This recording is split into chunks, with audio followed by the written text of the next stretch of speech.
Bismillah, alhamdulillah, wassalatu wassalamu ala rasulillah wa ala alihi wa sahbihi wa man walah wa ashhadu an la ilaha illallah wahdahu la syarikalah wa ashhadu anna muhammadan abduhu wa rasuluh amma ba'du. Alhamdulillah, pada kesempatan ba'dal asr pada hari Selasa malam Rabu 23 Juli 2024 bertepatan dengan hari ke-20 dari bulan Muharram 1446 Hijriah. Maka kita lanjutkan pertanyaan dari saudara kita dari Singkut yang bertanya tentang permasalahan adab-adab dari masjid. Maka dari adab-adab di masjid adalah seseorang jika masuk ke masjid yang datang dari luar, maka bagi dia untuk melaksanakan sholat 2 rakaat. Dan permasalahan sholat ini dia niatkan dengan nama sholat, di hatinya itu tahiyatul masjid. Dan pendalilannya hadis yang muttafaqun alaih dari sahabat Abi Qatadah As-Sulami radhiyallahu anhu, berkata Rasulullah sallallahu alaihi wa ala alihi wasallam, "Idza dakhala ahadukumul masjid fala yajlis hatta yarka rak'atain."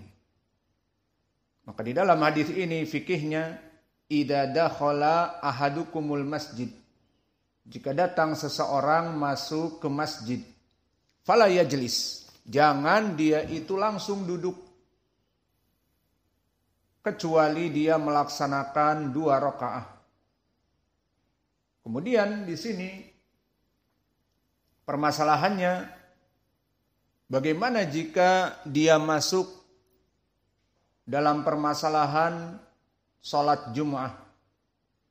Maka begitupun seseorang yang masuk ke masjid dan sedang khutbah, imam itu malah lebih datang lagi nasnya, di mana Nabi Muhammad SAW sedang berkhutbah seperti di Sahihain juga, maka datang seseorang melaksanakan masuk ke masjid dan langsung duduk, maka dikatakan kum farka rak'atain, maka bangunlah dan salatlah 2 rakaat. Maka di sini menjadi pendalilan bahwa seorang khatib di saat sedang khutbah boleh berbicara yang keluar dari maudhu, pembahasan dari khutbahnya, jika ada kepentingan. Maka di sini Nabi keluar dari maudhu, pembahasan yang disampaikan dikarenakan ada kepentingan bahwa perkara ini harus dilaksanakan. Kum sholli rak'atain, salatlah 2 rakaat. Bangun, salat 2 rakaat, jangan langsung duduk. Maka di sini menunjukkan pendapat dari sebagian ulama tentang wajibnya salat tahiyatul masjid. Dan begitupun di lafaz yang muttafaqun alaih dengan lafaz falyarka rak'atain. Maka kalimat falyarka dari segi i'rab, yarka fi'lun mudhari' majzum dengan lam amr. Maka kalimat falyarka di ilmu usul memberikan makna perintah, di ilmu usul memberikan makna wajib. Falyarka rak'atain maknanya wajib bagi kamu jika masuk ke masjid memberikan hak masjid. Apa itu? Salat 2 rakaat. Maka dari sini berpendapat sebagian ulama tentang wajibnya melaksanakan 2 rakaat sebelum dia duduk di masjid. Sebagai apa? Sebagai tahiyatul masjid. Ini menjadi pendalilan bahwa masjid itu mempunyai adab. Seseorang masuk masjid berbeda dengan seseorang yang masuk ke internet cafe. Tidak seperti seseorang yang masuk ke mat'am ataupun restoran. Atau seseorang masuk ke kebun, bustan, yang mana tidak ada aturan sama sekali, masuk ke kebun tinggal duduk. Masuk ke kebun tinggal melaksanakan apa yang dia inginkan. Dan masuk ke tempat-tempat yang lain, maka masuk ke masjid mempunyai adab.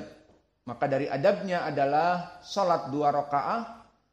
Maka permasalahan khilaf ini jumhur mengatakan sunnah. Dan sebagian ulama seperti Syekh kami Mukbil mengatakan wajib. Kemudian masalah khilaf ini ada masalah bagaimana jika seseorang datang di waktu terlarang. Seperti datang menjelang duhur. Seperti kita melaksanakan kajian sebelum duhur. Dan hanya sekedar setengah jam lagi sebelum duhur. Maka ini jelas setengah jam sebelum duhur. Duhur itu waktunya apa? Idza zawali syams. Matahari bergelincir ke arah barat, itu adzan duhur. Berarti setengah jam sebelum adzan duhur, matahari pas di atas. Maka di sini pun terjadi ikhtilaf. Sebagian ulama mengatakan masuk kepada tahrim. Lebih afdol kalian tidak sholat. Karena apa? Di dalam hadis-hadis yang banyak muttafaqun alaih, nah Rasulullah sallallahu alaihi wasallam anis shalah fi awqat, bahwa Nabi melarang salat dalam beberapa waktu ba'dal fajr wa idza asyams fawqa ra's, maksudnya mentari di atas kepala kita belum tergelincir, maknanya sebelum duhur setengah jam atau lebih. Maka di sini tidak boleh lagi salat duha karena waktu terlarang. Dan juga sebelum maghrib, sebelum matahari tenggelam. Maka 3, yakni ba'dal asr, seperti hadis yang berlafaz wa ba'dal asr. Tidak boleh salat ba'dal asr, tidak boleh salat sebelum duhur karena matahari pas di tengah. Maka ini permasalahan khilaf, mana yang lebih baik. Sebagian ulama mengatakan lebih baik tidak sholat karena haram. Sebagian mengatakan ini kan ada tujuan. Tujuannya apa? Tahiyatul masjid. Maka tahiyatul masjid dia mempunyai niat tertentu. Maka kita katakan wallahu a'lam yang rajih lebih baik tidak sholat. Karena meskipun kita melaksanakannya, telah datang waktu terlarang, terutama sebelum duhur. Alhasil, ini dari adab yang keberapa? Ada yang mencatat? Ke-7? Ke-8? Al-muhim, seperti itu. Kemudian, dari adab seseorang di masjid, dan keutamaan masjid dari tempat yang lain, dilarang untuk melaksanakan bisnis jual beli. Naha anil bai' wasyira' wa insadi dhalah fil masjid. Ini yang pertama, dilarang jual beli. Dan yang kedua, menanyakan sesuatu yang hilang di masjid. Dan ini seperti hadis yang sahih diriwayatkan oleh Imam Muslim dari sahabat Abi Hurairah. Man sami'a rajulan yunsidu dhalah fil masjid falyakul la raddahallah alaik fa innal masjida lam tubna lihada. Maka barang siapa seseorang di masjid itu menanyakan, ada yang lihat pulpenku, ada yang lihat sandalku, ada yang lihat gelasku, dan seterusnya. Apalagi ada yang lihat istriku. Cari istri di masjid. Maka di sini katakan, kata Nabi kepada orang ini, la raddahallah alaik, semoga Allah tidak mengembalikan kepada kamu. Kenapa? Fa innal masjid dalam tubna lihada. Masjid itu tidak dijadikan untuk pengumuman barang-barang yang hilang. Maka seperti antum dengar baik di airport ataupun di mall, pengumuman telah ditemukan tas, dompet, bla bla bla, berwarna bla bla bla, silahkan mendatangi security. Maka nanti masjid, kalau tidak dilarang seperti ini, terutama masjid-masjid besar, akan diadakan pengumuman seperti itu. Karena masjid-masjid yang besar, terutama seperti Istiqlal, berapa orang yang masuk di dalamnya dan berapa orang yang kehilangan. Maka semua akan mengadu ke marbot, sendal saya hilang. Lihat dompet enggak? Dompet saya hilang, saya disop demikian dan demikian. Dan yang bagian perempuan pun, maka akan sibuk masjid dijadikan seperti itu. Maka Nabi mengatakan, doakan kepada mereka, orang yang menanyakan seperti ini, la raddahallah alaik. Semoga Allah tidak mengembalikannya. Kenapa? Fa'inal masjid la yubna ala hada. Tidak dibangun masjid itu untuk tujuan ini. Maka ini saddu dzari'ah. Masjid itu mempunyai kehormatan. Masjid itu mempunyai adab. Dan begitu pun diriwayatkan, ini pendalilan apa? Tidak boleh menanyakan barang-barang yang hilang di masjid. Dan yang kedua tentang permasalahan haramnya jual beli. Diriwayatkan oleh Imam At-Tirmidzi dari Abi Hurairah bahwa Nabi Muhammad sallallahu alaihi wasallam bersabda, "Idza ra'aitum man yabi' au yabta' fil masjid faqulu la arbahallah tijaratak la arbahallah tijaratak." Maka jika kamu melihat ada seseorang yang berbisnis, menjual, dan ada yang membeli di dalam masjid, katakan kepada mereka, semoga Allah tidak memberikan keuntungan dari perdagangan kalian. Maka hadis ini disahihkan oleh Syekh Al-Albani dan sahih, diamalkan oleh para ulama, dijadikan sebagai adab dan sebagai larangan. Sebagian ulama mengatakan makruh, namun yang rajih, lafaz-lafaz seperti ini sampai disebutkan la arbahallah tijaratak. Doakan kepadanya tidak untung tijarah kamu yang kamu lakukan di masjid, maka di sini menjadi pendalilan hukumnya haram, bukan makruh. Karena ikhtilaf para ulama. Kemudian setelah itu prakteknya bagaimana? Ya sudah, tidak boleh berjual beli.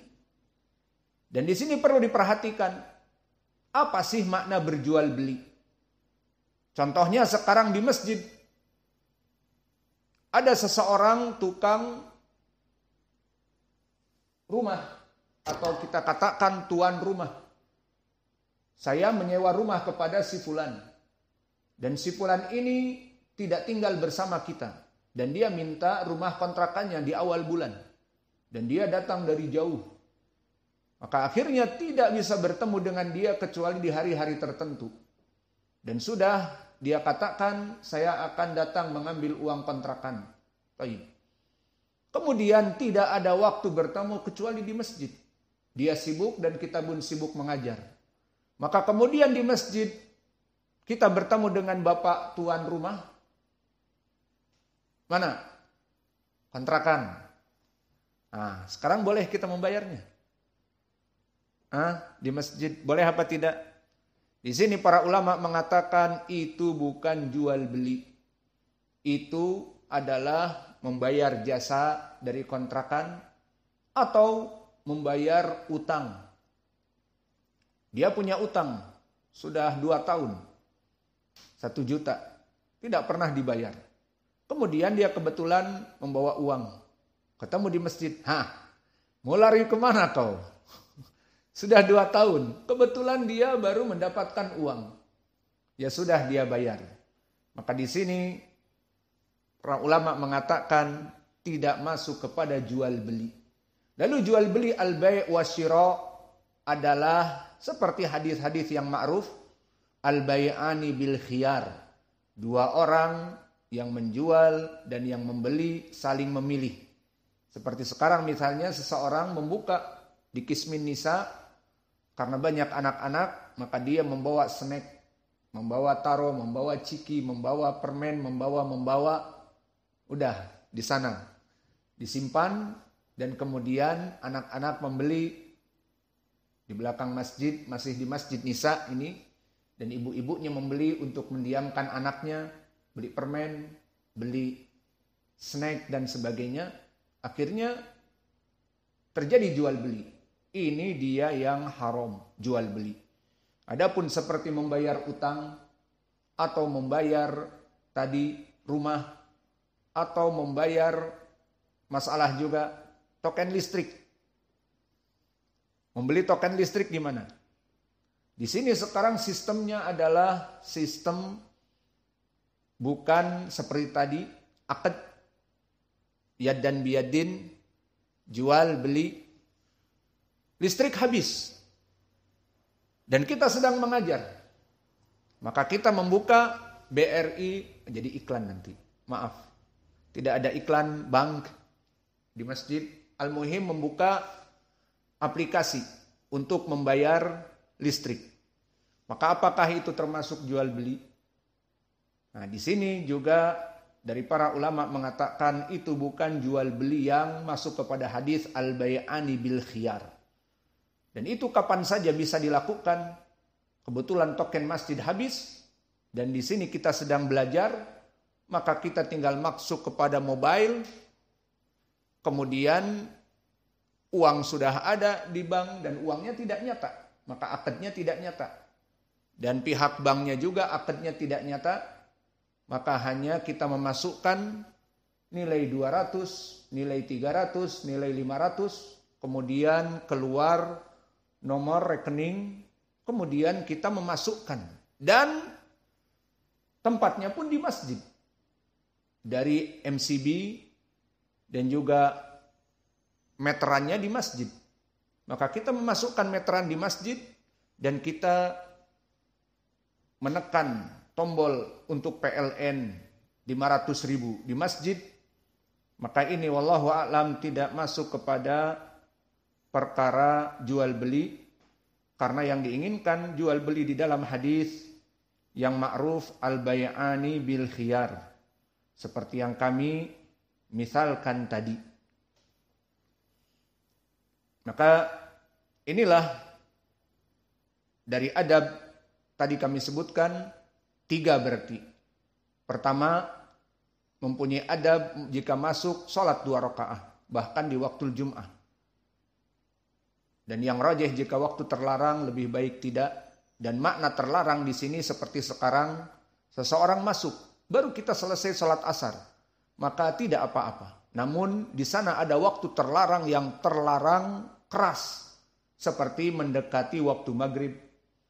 Maka di sini larangan keras, maka lebih baik ditinggalkan. Dan juga perkara yang kita pelajari ba'dal asar ini, larangan menanyakan barang yang hilang di masjid. Dan yang ketiga, larangan berjual beli di masjid. Maka itu 3 kita ambil dari adab. Ditambahkan seperti yang sebelumnya jadi berapa? Allahu a'lam. Kemudian dari adab juga, tidak boleh seseorang yang dia masuk ke masjid misalnya sebelum duhur, duduk bercengkrama di masjid. Kemudian waktu adzan duhur dia keluar dan tidak sholat di masjid tersebut. Kalau dia keluar darurah untuk wudu karena mau sholat sunnah atau mau sholat duhur, ya tidak apa-apa balik lagi.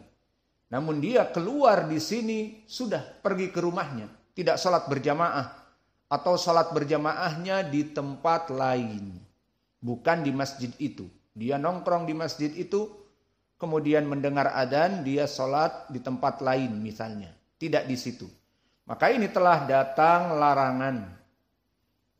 Larangan untuk keluar dari masjid setelah adzan dan tidak kembali. Maka telah datang hadisnya diriwayatkan oleh Imam Muslim dari Abi Hurairah, dari sahabat Abi Sya'tha, yang mana dia berkata, kunna qu'udan fil masjid ma'a Abi Hurairah. Berkata Abu Sya'tha, aku duduk di masjid dengan Abi Hurairah. Fa'adinal muadzin. Maka kemudian saat duduk dengan sahabat yang agung Abu Hurairah yang hafal hadis paling banyak dari para sahabat, sekitar 547 hadis, maka dikatakan oleh perawi Abu Sya'tha, fa'adinal muadzin. Di saat kami duduk dengan Abi Hurairah masuk waktu adzan, maka muadzin mengumandangkan adzan. Faqama rajulun minal masjid yamshi. Kemudian seseorang yang tadinya di dalam masjid sebelum adzan dia duduk, di saat dikumandangkan adzan maka dia keluar. Fa'atba'ahu Abu Hurairah basaruhu hatta kharaja minal masjid. Kemudian di saat keluar dia dilihat oleh Abu Hurairah. Kemana orang ini? Ternyata orang ini keluar dan tidak balik lagi, dan bukan keluar ke WC untuk tajdid al-wudu, memperbaharui wudunya atau ada hajah. Tapi dia pulang dan mungkin salat di masjid yang lain atau salat di rumahnya. Faqala Abu Hurairah, amada faqad asa Abul Qasim. Maka orang ini telah dimurkai oleh Abul Qasim, yakni Nabi Muhammad sallallahu alaihi wa ala alihi wasallam. Maka di sini, di dalam hadis ini menjadi pendalilan tentang permasalahan tidak boleh seseorang duduk di masjid mendengar adzan kemudian dia keluar dan tidak kembali. Dan hadis ini pun telah datang di athar yang dikeluarkan oleh bima adzkur musannaf Ibnu Abi Syaibah, kisah tentang Al-Hasan Al-Basri. Bahwa Al-Hasan Al-Basri sama didatangi sebelum duhur, menjelang duhur, dan Al-Hasan Al-Basri ma'ruf di masjid terus. Didatangi oleh teman-temannya, yuwaddi'uhu bil hajj, untuk pergi haji. Maka duduk bersama Al-Hasan Al-Basri dan berpamitan mau haji dan sebagainya, adzan. Maka dikumandangkan adzan, orang ini bergesa-gesa. Kata Al-Hasan Al-Basri menyampaikan hadis ini, jangan keluar. Kamu datang sebelum adzan, ya sudah. Oh tidak, aku harus menemui temanku menunggu di Romdo, di tempat sana di padang pasir. Maka dia takut kelamaan dan sebagainya. Maka dikatakan oleh Al-Hasan Al-Basri lah, kemudian dia meriwayatkan hadis ini. Bahwa dari Abi Hurairah, Nabi Muhammad SAW marah. Kata Abu Hurairah, di saat orang keluar di waktu adzan dan tidak kembali, maka kamu jangan pulang sekarang. Oh, aku tidak bisa ditunggu oleh temanku di luar sana. Sekarang adzan, salat dulu paling sedikit dengan kami. Oh, tidak bisa buru-buru. Maka akhirnya Al-Hasan Al-Basri telah mengingatkan, dan orang ini tidak mengagungkan sunnah Nabi, melanggar dari sunnah Nabi, padahal dia hidup di zaman Al-Hasan Al-Basri, seorang tabi'i, bukan dari sahabat. Maka setelah itu keluarlah. Tidak lama setelah selesai dari salat, datang rombongan dari mereka mengatakan, wahai Al-Hasan Al-Basri, bahwa si fulan teman kamu yang meminta pamitan untuk haji itu, maka dia dilarang oleh kamu untuk keluar dari masjid, karena disebutkan hadis tidak boleh. Maka dia itu di saat sampai kepada teman-temannya dan hendak berangkat, untanya berontak, tidak ridho. Maka jatuhlah dia dari punggung untanya dan patah dari kakinya. Dan disebutkan patahnya itu pahanya, bukan kaki lutut, pahanya, selangkaannya jatuh. Seperti itu. Maka ini adalah iqab bagi mereka orang-orang yang tidak mendengar dari hadis-hadis Nabi.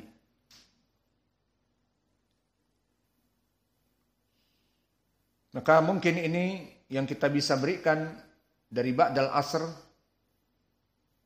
karena waktunya pendek, maka di sini 4 poin yang kita berikan, ditambah dengan poin-poin yang sebelumnya, maka kita cukupkan